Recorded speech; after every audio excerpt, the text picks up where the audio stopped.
చోటు చేసుకుంది. ఒక అమ్మాయిని మైనర్ బాలికని 9వ తరగతి చదువుతున్న ఒక మైనర్ బాలికని అతి కిరాతకంగా హత్య చేయడం అనేది మనందరం కూడా చూస్తున్నాము. అక్కడ ఆల్రెడీ టీమ్స్ కూడా దాని మీద వేస్తున్నాము.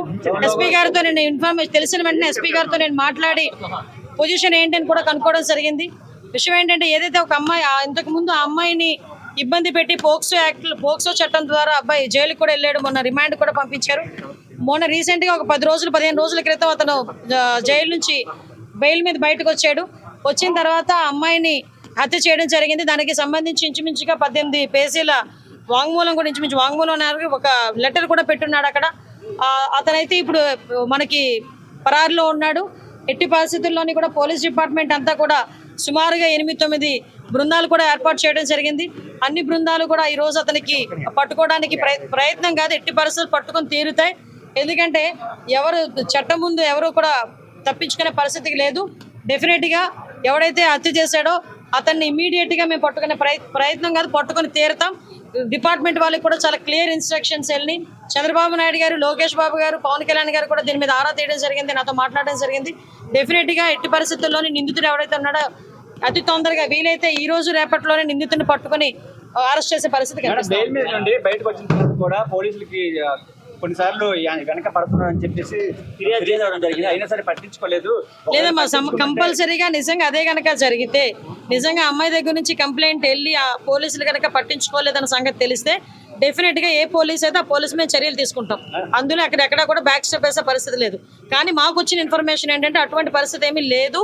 చాలా సడన్ వచ్చి అతను హత్య చేసి వెళ్ళాడు అన్నది మాకు వచ్చిన ఇన్ఫర్మేషన్.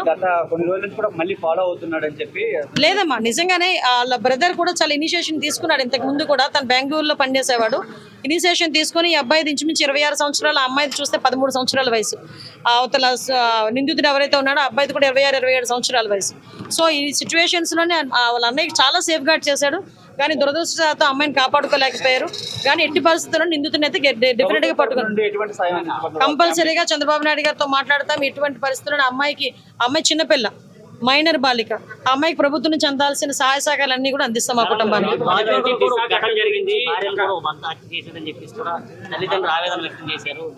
అమ్మ విషయం ఏంటంటే మేము చాలా సందర్భాల్లో చెప్పున్నాము. చాలా సంఘటనలు జరుగుతున్న సందర్భంలో పోలీస్ డిపార్ట్మెంట్ వాళ్ళు కూడా చాలా ఫర్మ్గా ఉన్నారు. లాస్ట్ టైం మీరు చూసారు, చీరాల సంఘటన జరిగిన తర్వాత సుమారుగా 36 గంటల నిందితులను పట్టుకొని మేము రిమాండ్ కూడా పంపించుకోవడం జరిగింది. ఎక్కడ ఏమి జరిగినా చాలా యాక్టివ్గా పోలీస్ డిపార్ట్మెంట్ వాళ్ళు పనిచేస్తున్నారు. ఎక్కడ జరగకుండా ఉండే బాధ్యత కూడా తీసుకుంటున్నాం. వీటన్నిటికీ కూడా మూల కారణం గాంజాయి మత్తులో చాలా మంది చేస్తున్నారు, డ్రగ్స్ మత్తులో చేస్తున్నారు. కాబట్టి వాటిని పూర్తిగా ప్రక్షాళన చేయడానికి ఒక క్యాబినెట్ సబ్ కమిటీని కూడా ఏర్పాటు చేసుకుని మొన్ననే మేము టాస్క్ ఫోర్స్ కూడా ఏర్పాటు చేయడానికి కూడా సిద్ధంగా ఉన్నాం. ఒక టోల్ ఫ్రీ నెంబర్ అన్ని కూడా ఏర్పాటు చేస్తాం.